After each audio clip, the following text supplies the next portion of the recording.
After my girlfriend returned from a 1-month business trip with her male assistant, she finally realized we hadn't contacted each other in a very long time. She had been busy taking her male assistant to meetings, busy teaching him how to analyze medical cases, busy encouraging him to handle procedures independently. Only when she finally had some free time did she notice that her phone had been completely silent the entire time. She felt strange, because over the past 10 years, whenever she got angry, I was always the one who took the initiative to apologize and make up with her. But this time, she wanted to contact me, only to discover that not only had her calls been blocked, but even her messages were met with a red exclamation mark. Chapter 1. Just as she was feeling confused, her phone suddenly rang. Gloria, today's such a huge day, how come you didn't even tell me?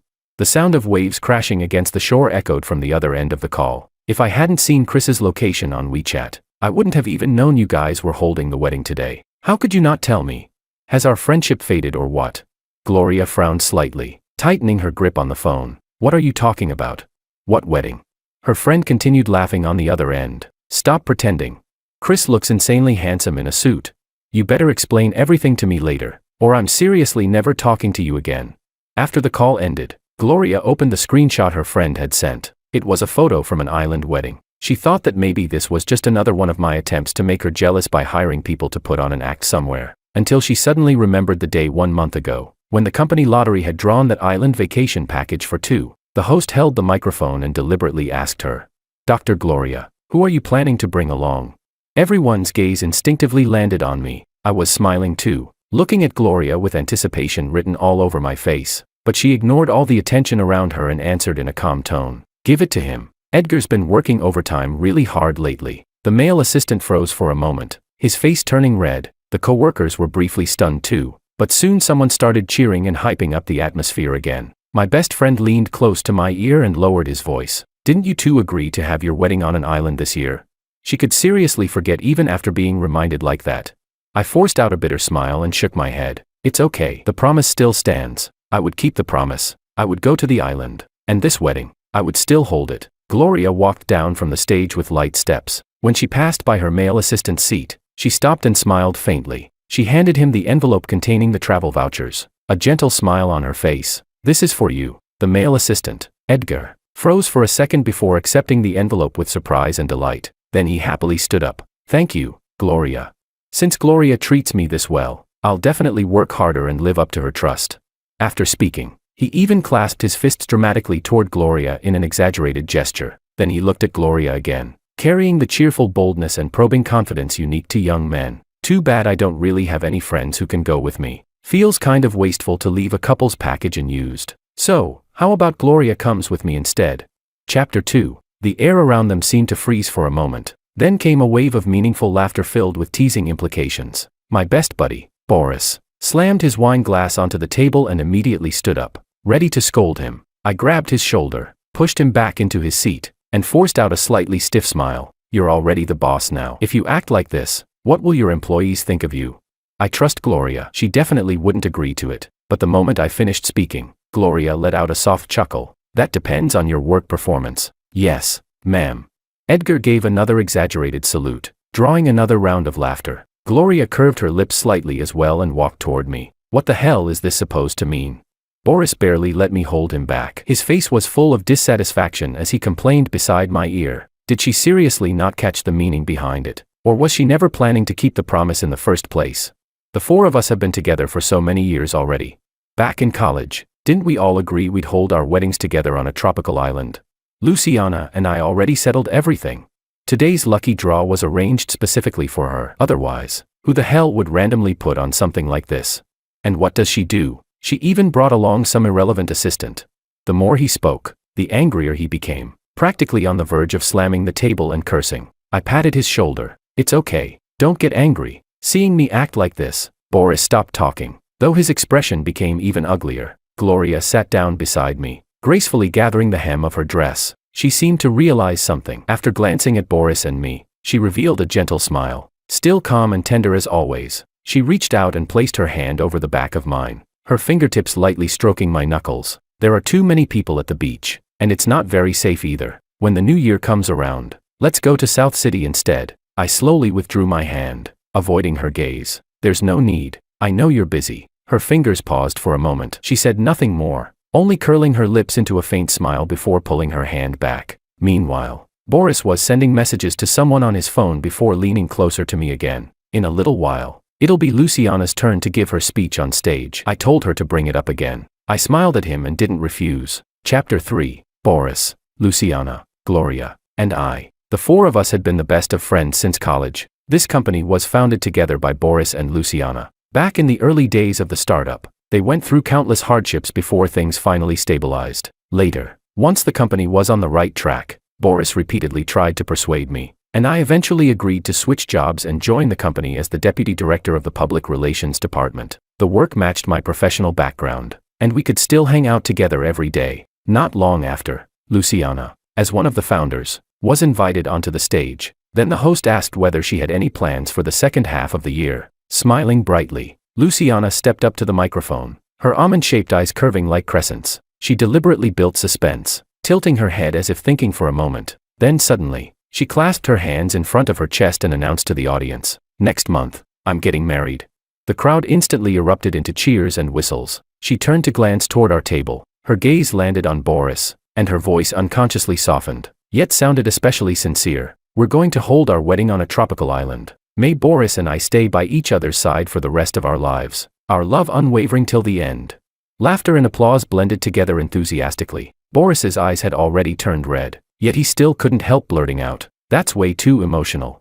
Then Luciana suddenly changed the subject, her gaze landing on Gloria. Filled with anticipation, she stretched out her hand, her voice crisp and lively. "Dr. Gloria, do you want to join us too?" My eyes suddenly began to sting. All the spotlights focused on our table. Everyone's attention also fell onto Gloria. Our friends were already prepared, ready at any moment to applaud and offer their blessings. Even the sound engineer had prepared the music in advance, only waiting to press play. The atmosphere was so moving it almost hurt. I turned my head to look at Gloria. The hope that had once faded away gathered inside me once again. But under everyone's expectant gazes, Gloria simply smiled and shook her head. In a relaxed tone, she replied casually, "How can something as important as marriage be handled so carelessly?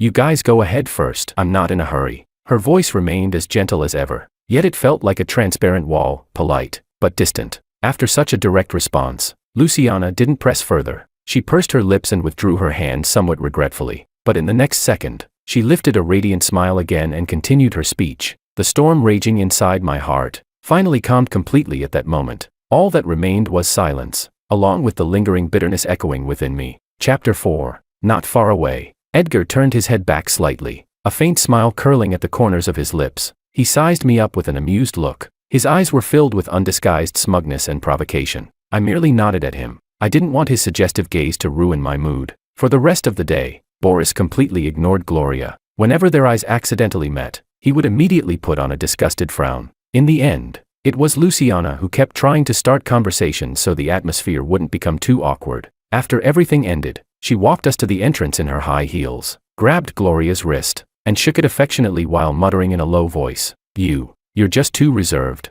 Gloria only smiled without commenting. When we drove out of the parking lot, we saw Edgar standing at the company entrance. The night breeze brushed past him, pressing his shirt tightly against his body and outlining the tall, youthful figure of a young man. One hand was tucked into his pocket while the other casually scrolled through his phone. His posture looked relaxed and effortlessly charming. Gloria rolled down the car window. The moment Edgar looked up and saw her, his eyes lit up. He strode over quickly and leaned against the car window. "Glow, why are you still not home yet?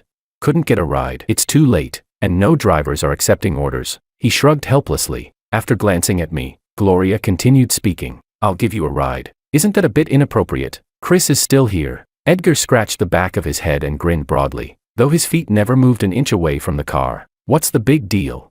"It's on the way anyway," Gloria said. Then she turned toward me, her tone gentle. "Our homes are close to each other. I'll drop you off first, then take him home." I looked at her and nodded. Along the way, Edgar chatted nonstop like an endlessly open chatterbox. Whenever he got excited, he would gesture animatedly with his hands, occasionally brushing against Gloria's shoulder. She didn't mind at all. Not only did she not avoid him, she even revealed a faint smile full of helpless indulgence. Listening to the unfamiliar names he mentioned and watching how close the two of them were, I suddenly felt like I was the unnecessary one. After I got out of the car, Gloria leaned her head out the window and called to me, "Go upstairs first. I'll drop him off and come right back." I said nothing, only nodded again. But when I was almost downstairs, I unconsciously slowed my steps. As though sensing something, I turned back and glanced in their direction. At the traffic light, the white car was waiting quietly. Through the window, I saw Edgar had already moved into the front passenger seat. He was enthusiastically talking to Gloria, his expressions vivid and animated.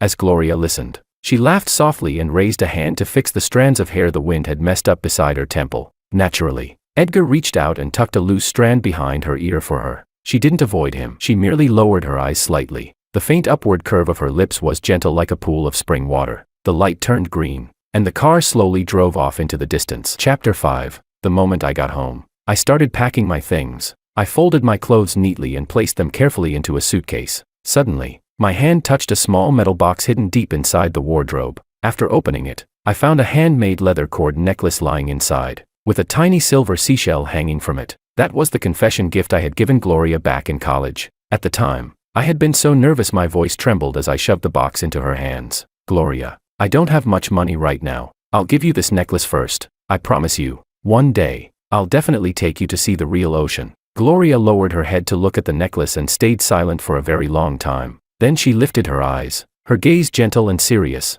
Christopher, I believe you. After that, she carefully took the necklace out of the box and put it on. Holding it up toward the sunlight, she stared at it for a long while before narrowing her eyes into a smile. It was that smile that made me fall hopelessly in love with her, and in my heart, I secretly swore that I would keep this promise no matter what. I rubbed the slightly worn silver seashell, the cold sensation spreading through my fingertips. Beneath the little metal box was also an old photograph. It was a group photo, the four of us. The background was a medieval church we had passed by during one of our trips. In the picture, Luciana was practically hanging off Boris, her skirt lifted slightly by the wind. Meanwhile, Gloria stood quietly beside me, her head tilted slightly, wearing a calm and peaceful smile. The four of us were at the most beautiful stage of our youth. I still remembered that day. Sunlight poured through the towering stained glass windows, falling warmly across our bodies. Luciana looked up at the domed ceiling in amazement, unable to stop exclaiming, "It feels like just standing here cleanses your entire soul. Why don't we just hold our weddings here in the future? Wouldn't that be amazing?"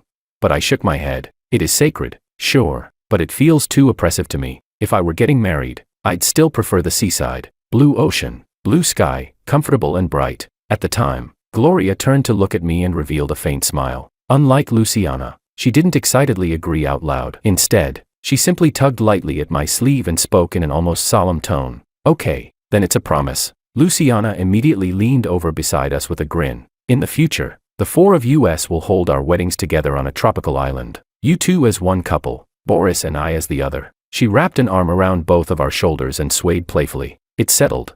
Whoever breaks the promise is a liar. Pinky swear." The four of us stacked our hands together and made that promise. Thinking about it now, it was almost laughable. To make the wedding feel more ceremonial, I had resisted going to the seaside countless times and never went even once. I wanted the first time I ever saw the ocean to be with Gloria standing beside me in a wedding dress. Our hands would be intertwined, and our faces would be filled with happy smiles. But now, she casually complained that the beach was too crowded and refused to go. From the living room came the sound of a key sliding into the lock. Gloria was back. I wiped my face, stuffed everything back where it belonged, then walked to the sofa in the living room and pretended to casually scroll through my phone. As she changed her shoes, she explained, "What happened with Edgar today was an accident. There was an emergency surgery this afternoon. He was standing in the operating room for several hours too, and he doesn't get along with his family, so he usually stays out late before going home anyway. That's why I brought him along to join the fun." She always had reasonable explanations for everything. Without looking up, I calmly replied, "Okay." Gloria let out a breath of relief and turned toward the bathroom to shower. A little while later, my phone rang. It was the owner of the wedding boutique. "Hello, Mr. Christopher. The suits you and Mr. Boris selected yesterday have already been tailored according to your requests. When will you have time to come try them on? Will your fiancé be coming with you as well?" Because my phone was on speaker, the voice sounded especially clear in the quiet living room. The bathroom door opened. Gloria walked out wrapped in a bathrobe, water droplets still falling from her hair. She had obviously heard the conversation, and the expression on her face instantly turned cold. She silently stared at me, disappointment flickering in her eyes. Walking up to me, she spoke softly, yet every word was crystal clear. "Christopher, why are you always so selfish?" I hung up the call and looked up at her. "Is marriage something for only one person to decide? Have you ever considered my feelings?" I asked quietly in return. Wasn't this something we agreed on a long time ago? Gloria stared at me in silence for a very long time. Then she shook her head, her tone calm, yet like a dull knife slowly carving into flesh. You're being unreasonable. I don't have time to go to a tropical island. Go return the suits tomorrow. Chapter 6. The next day, Gloria told me that she was going to City A for a month-long medical research conference, and that she might also stay there to teach surgical practice classes for the interns. After being together for so many years, I naturally understood what this meant. She was avoiding me. There was less than a month left before Luciana and Boris's wedding. By the time Gloria returned, the wedding would already be over. Just to avoid marrying me, she had even chosen to miss Luciana and Boris's wedding as well. On the way to the airport, I remained silent the entire time. At the security checkpoint, Edgar was already there waiting with his suitcase. When he saw me, he even grinned and nodded cheerfully. Chris, for this next month, leave Glow to me. I promise I'll make sure she eats on time and gets proper rest. So don't worry. I smiled faintly. Then I'll leave her to you. As I watched her departing figure, I ultimately couldn't stop myself from calling out her name, Gloria. She paused and looked toward me, standing amidst the noisy crowd, looking at the face I had loved and known for 10 years. Heat welled up in my eyes. I forced out a smile, my voice so soft it sounded almost like I was talking to myself. Goodbye forever. The surroundings were too loud. Announcements, conversations, children crying, countless sounds mixed together into a wall of noise that swallowed my words whole. She didn't hear clearly. Frowning slightly, she mouthed the question, "What did you say?" I didn't answer. I simply turned and walked away. She seemed to sense something. A flicker of hesitation crossed her eyes as she stared at my retreating back. A strange feeling rose within her, as though after this business trip, we would never see each other again. From behind her, Edgar lightly patted her back and urged, "Glow, hurry up, it's time to board." She continued watching for a few more moments, until my figure disappeared into the crowd, before finally turning around and following him through security. After leaving the airport, I went alone to an amusement park. Since it wasn't the weekend, the place felt somewhat deserted. I stood beside the carousel, watching it spin around and around. That time during our date, Gloria had dragged me onto the carousel. Even though there were many people and the line was long, it was one of the few free attractions. We had been so happy. She picked 2 horses side by side, one light blue, one pure white. The music began, and the carousel slowly started to spin. I like this feeling, the feeling of 2 people racing forward side by side, between the rising and falling motions of the carousel. She reached out her hand toward me, asking me to hold it. Naturally, I agreed.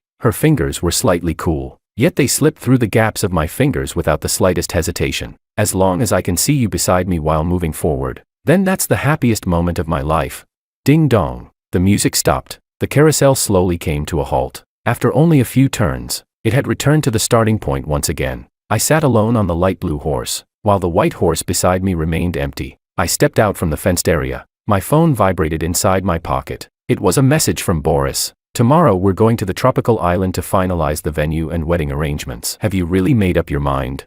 I raised my head. A crack suddenly split through the gloomy clouds overhead, revealing a small patch of clear blue sky. I've made up my mind. Tomorrow, I would finally fulfill my promise. Chapter 7. My fiancée's name is Rita. She was both my high school classmate and my university classmate. We had known each other for a very long time. She had admired me for years, but because of my relationship with Gloria, she had always deliberately kept her distance. It wasn't until the company lottery event day, after learning about everything that happened, that she finally confessed her feelings to me. We met up with Luciana and Boris on the tropical island. The sea breeze was strong, refreshing, and cool. Luciana affectionately linked arms with Rita, her tone carrying a hint of guilty coquettishness. "Rita, I'm really sorry. I misjudged you before. Back then, I definitely talked badly about you behind your back. From now on, Christopher is entrusted to you." Rita wore a simple white shirt and blue jeans, her sleeves rolled up to reveal her fair forearms. She looked capable and energetic, radiating a youthful spirit that naturally made people want to get closer to her. Listening to Luciana's apology, she revealed a gentle smile. "Actually, I should be the one thanking all of you." She looked at me tenderly. I drifted lost along my route for so long. The sea fog was too thick, and my radar stopped working. It was you who finally allowed me to dock safely. The atmosphere instantly became lighter. Boris laughed. "You're way better than Gloria and that cold personality of hers." The moment that name was mentioned, the air stiffened for an instant. Standing nearby, Luciana held a cup of juice in her hands, lightly biting her straw as she took small sips. She secretly nudged my arm. "Have you really thought this through? Do you want to give Gloria one more chance?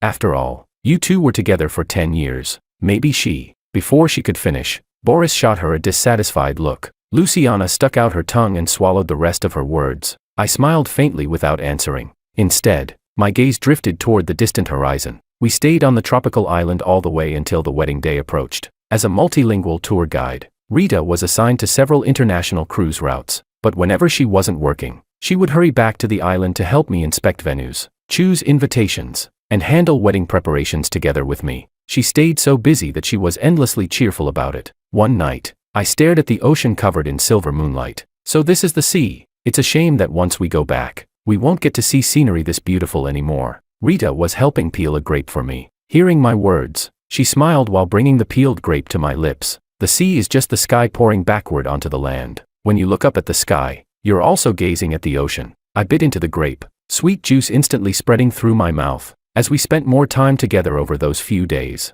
our relationship grew closer and closer. Luciana especially liked Rita. The two women often huddled together gossiping, occasionally bursting into crisp laughter. The night before the wedding, the sea breeze brushed softly by, while the sound of waves soothed the shore. Boris and I each carried a bottle of beer as we sat side by side on the beach. Christopher, yeah. To be honest, at first, I was really worried. He took a large gulp of beer, his voice sounding muffled. I was afraid that out of spite, you'd marry someone you didn't love and regret it for the rest of your life. I turned my head to look at him but said nothing. But now I realize I was overthinking it. He lifted his head, his eyes bright as they reflected the endless starlight above us. The way Rita looks at you, and everything she's done for you, I can tell she genuinely treasures you in her heart. He looked at me seriously and said, Christopher, stay happy forever. I raised my beer bottle and clinked it against his. We'll both achieve that. Tomorrow, I would wear the groom's suit and walk toward the girl who had finally anchored herself within my sea. Chapter 8. For an entire month, Gloria failed to contact me. Whenever she called, all she heard was the cold robotic voice of an automated system. Every message she sent came back with a red exclamation mark. She sat on the hotel bed, the screen glowing in front of her, yet she didn't know what she was supposed to do. In the end, she merely let out a soft sigh and put the phone down. She wasn't angry, at least, that was what she told herself. She was only disappointed. I had always been reasonable and understanding. She couldn't understand why this time I insisted on making things escalate to this extent. She knew that as long as she returned and softened her attitude just a little, I would pull her into my arms again like before, and we would reconcile. That was how things had always been between us. But this time, she felt that I had truly gone too far, and that I needed to calm down on my own for a while. At that moment, a knock sounded at the door. It was Edgar. He wore a simple black t-shirt, his hair still slightly damp, clearly having just finished showering. When he saw Gloria, he smiled and handed her the drink in his hand. Glo, I noticed you barely ate anything tonight, so I brought you a drink to get some sugar into your system. Gloria accepted the drink. Thank you. You should get some rest early too. Can't sleep. Edgar noticed the still-lit computer screen behind her and frowned slightly. Glo, don't stay up too late either. We still have meetings all day tomorrow. Okay, good night. Gloria gently closed the door, placed the drink on the table, and continued staring blankly at the computer screen. 2 more days passed. Gloria was organizing documents when her phone suddenly rang. The moment she answered, a complaining voice came through the line. Miss Gloria, when did you become such a big shot? Sure, we haven't met much since graduation, but we still lived in the same dorm for years. How could you get married without even inviting me? I only found out because I saw Chris post. Gloria froze, her hand gripping the phone beginning to tremble slightly. What post? You mean me? Send it to me. Let me see. Hearing Gloria's reaction, the other person instantly realized something was wrong, and their tone became hesitant. Oh okay, I'll send you the screenshots now. A few seconds later, several screenshots arrived. Gloria opened the first image. The first photo showed a boundless ocean, breathtakingly beautiful. The second showed the floor-to-ceiling windows of a hotel room, where the setting sun poured in and dyed the entire space in dazzling gold. The third showed champagne glasses stacked into a towering pyramid. The fourth was a photo of Boris and me wearing groom suits together. The fifth showed me standing alone on the beach, the sea breeze brushing against me and tousling my short hair, my broad shoulders upright and firm like a towering poplar tree. Gloria stared at that photo of my back for a very long time. An indescribable emotion slowly spread from deep within her heart. It felt as though someone had slowly poured a glass of icy water into her chest, cold, heavy, and suffocating. This time, it seemed like I was truly serious, but so what? She disliked this kind of coercion. Her fingers lightly tapped the screen. She blocked my phone number and messaging account. After thinking for a moment, She opened her chat with Boris as well. A moment later, his account was deleted too. After finishing all of this, she turned off her phone and placed it face down on the table, yet her fingers trembled slightly, unable to steady themselves no matter what. Time passed little by little. There were only 3 days left until Luciana's wedding. Meanwhile, everything remained calm and quiet in City A. I never called her from another number. None of our mutual friends tried contacting her on my behalf to persuade her either. Even Luciana seemed to have vanished without a trace, offering no news at all. Gloria sat alone in her office, staring as the sky outside gradually darkened. The calmness inside her heart slowly cracked open with a tiny fracture, and what seeped through that fracture was unease. Coincidentally, the medical research conference was also approaching its conclusion. She packed her luggage and booked the earliest flight available. She planned to return first, handle the work that had piled up, and then head to the tropical island to find me and see what exactly I was trying to do. As the airplane took off, Gloria leaned back in her seat and stared at the pale clouds outside the window while quietly making calculations in her mind. As long as I was willing to lower my head one more time over this matter, then she would agree to marry me. After all, it had already been 10 years. She felt that she couldn't betray me. Otherwise, someone as serious and devoted as me might truly not be able to endure it. Chapter 9. After Gloria's flight from City A landed, she didn't rest for even a moment. She headed straight to the hospital, and by the time she finished dealing with all the accumulated work, it was already deep into the night. For the first time ever, she requested 3 days off from the hospital. The moment she stepped out of the hospital entrance, the night breeze carried a slight chill. As she walked down the stairs, she used her phone to book a flight to the tropical island. Suddenly, a hand reached over from the side and pressed down on her phone. It was Edgar. His expression was serious, his brows tightly furrowed as he stood one step below her, looking up at her. "Glow, you're going to see Chris right now? In 3 days, it'll be my official evaluation exam. If you're not there, I won't feel confident." "I'm kind of scared," Gloria interrupted him, her tone leaving no room for negotiation. "Hospital regulations don't allow anyone to take the test for you. You have the ability to pass on your own. You don't need me." Edgar lowered his gaze, his voice soft. "You know my family situation. If I don't pass, I'll have no choice but to return to my hometown." "Glow, He didn't finish speaking, but Gloria already understood what he meant. This young man, who was usually spirited and confident, now had his shoulders tensed tightly. She sighed and lowered the hand holding her phone. "Then focus properly on preparing for your exam. I'll wait until after you finish before leaving." Edgar immediately lifted his head and broke into a wide grin. "Thanks, Glow." Looking at his smile, Gloria couldn't help but fall into a daze. In her memories of the carousel ride, the expression on my face when I looked at her had been exactly the same. Clear and warm, overflowing with joy. After returning home, she hurriedly splashed cold water on her face in the bathroom, trying to wash away her exhaustion. Looking at her pale reflection in the mirror, she unconsciously took a deep breath, attempting to calm the anxiety rising inside her. As soon as Edgar's exam ended, she would immediately leave for the tropical island. She wanted to stand before me in person, to tell me that she had already submitted her marriage application at the hospital and arranged her wedding leave, that she was willing to hold a wedding with me. It wasn't that she was unwilling to get married. It was simply that if someone tried to force her into making a decision, she would only feel irritated and resistant. But she had forgotten something. I had never been that kind of person. I was simply waiting again and again. After returning home, Gloria noticed the small metal box resting on the coffee table. Inside was the necklace she had treasured for years, the one that had always been hidden deep inside the wardrobe. How had it ended up here? She reached out, opened the box, and took out the silver seashell filled with countless memories. In some hidden corner of her heart, a faint sting quietly spread. Never before had she wanted so desperately to see me. On the day of Edgar's exam, Gloria waited outside the examination room for several hours. When Edgar finally walked out after finishing, he flashed her a relaxed V-sign gesture with a grin on his face. Gloria merely nodded and turned to leave immediately. She had already booked a flight for that very afternoon. Edgar chased after her, saying he wanted to go with her and thank me in person. Gloria refused. This was something between me and her. There was no need for anyone else to get involved. Yet Edgar insisted on driving her to the airport, and Gloria eventually stopped refusing. By the time they arrived at the airport, there was still some time before boarding, so Edgar went to buy coffee. Gloria sat upright in the waiting lounge, repeatedly glancing at the time displayed on her phone screen while unconsciously rubbing the seashell necklace hanging against her chest. Suddenly, her phone rang. It was Luciana. Chapter 10. The person who had disappeared for an entire month was suddenly calling at this moment. Gloria's heartbeat skipped once. After hesitating for a few seconds, she still chose to answer. The other end of the line was noisy. There was a live band playing a wedding march, mixed with the chatter of a crowd, yet Luciana's voice still came through clearly. She seemed to have found a quieter corner, lowering her voice deliberately. Gloria. You don't need to come anymore. Gloria's fingers tightened abruptly around the phone. What do you mean? Luciana remained silent for a very long time. Then she finally spoke. This morning, Christopher already got married. The wedding was held on the tropical island. You know the bride too, it's Rita. He asked me to pass a message to you. He wishes you happiness. Boris's voice faintly sounded from somewhere nearby, and Luciana hurriedly hung up the phone. Gloria sat motionless in the waiting lounge chair, her arm slowly lowering. The phone screen rested against her skirt before dimming into darkness. Voices echoed all around her, yet she couldn't hear any of them. Edgar returned carrying 2 cups of coffee. Seeing her like this, his footsteps halted instantly.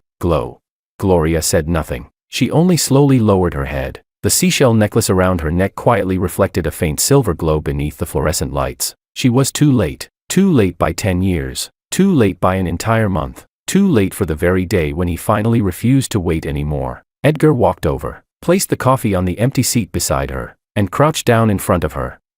What's wrong?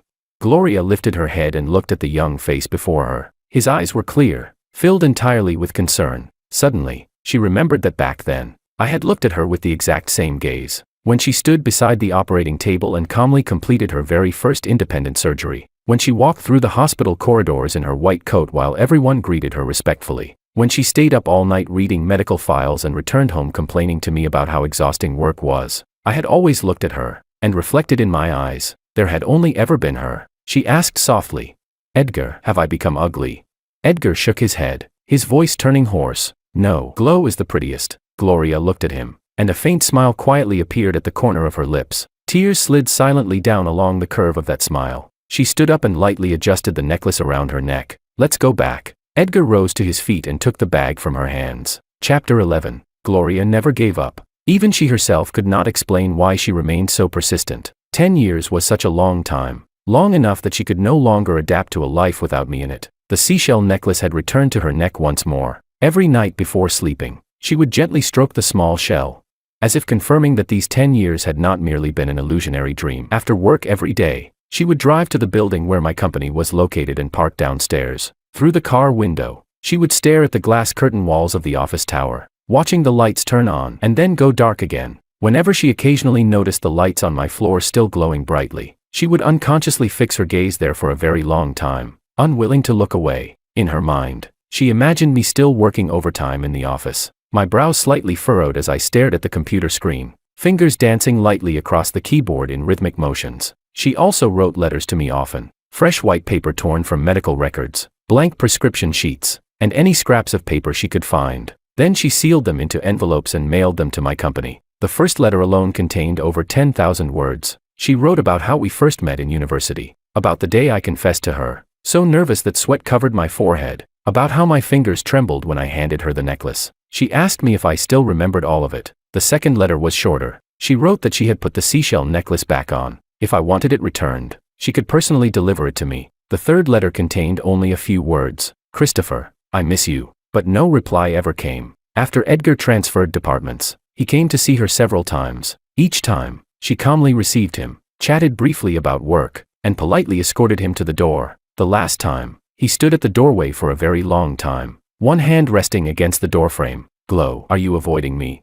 She looked at him, her gaze gentle yet distant. No. Focus on your work properly. Don't let yourself down. Edgar said nothing more. After glancing at her once, he turned and left. She herself no longer knew what she was still waiting for. Perhaps she was merely waiting for an opportunity to start over, or perhaps an opportunity for a proper goodbye. That opportunity arrived far later than she had expected, and the sorrow it brought far exceeded anything she had imagined. It was an autumn evening deep into late fall. As usual, Gloria parked downstairs outside my company. The moment she turned off the engine, she saw 2 people walking out of the building. It was Rita and me. Almost instinctively, she pushed open the car door and stood beside the vehicle, staring at us from across half the street. I seemed much calmer and more composed now. My entire demeanor looked relaxed, and there was a sense of fulfillment in my expression that had never existed before. Gloria had always known that I was handsome. She knew it from the very first moment she met me in university, but never before had she thought I looked this dazzling, so dazzling that her gaze could barely leave me. Just as she was about to walk toward us, I turned around and carefully protected Rita by my side.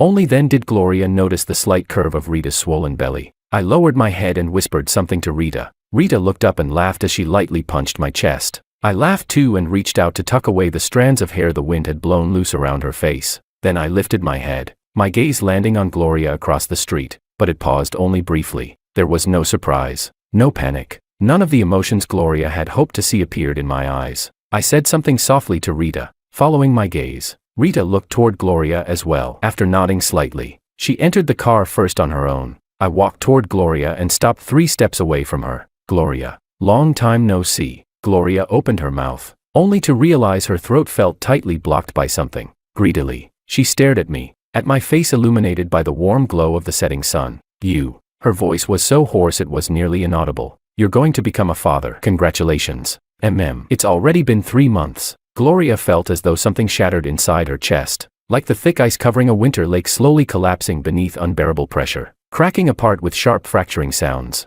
I looked at her, seeming slightly surprised by how calm she appeared. Then I smiled with relief. Thank you. Several seconds of silence passed. Gloria, it's over between us now. I looked at her sincerely. I'm very happy now. You should start your own new life too. I wish you happiness. Gloria stood motionless where she was, watching my car merge into the endless stream of traffic before finally disappearing into the distant twilight. This time, she ultimately did not run after me again, because she understood that some distances had already become impossible to cross. Chapter 12. Later. Through the fragmented bits and pieces Luciana occasionally mentioned, Gloria slowly pieced together my daily life. Rita and I settled down on the tropical island. Rita applied to adjust her sailing routes so she could spend more time with the family. Meanwhile, I opened a uniquely styled themed cafe by the seaside. Inside the cafe were not only shelves of books, but also all kinds of small trinkets Rita had carefully selected from around the world. Every day was immersed in the rich aroma of coffee and the endless sound of ocean waves. Luciana and Boris would occasionally visit us on the island.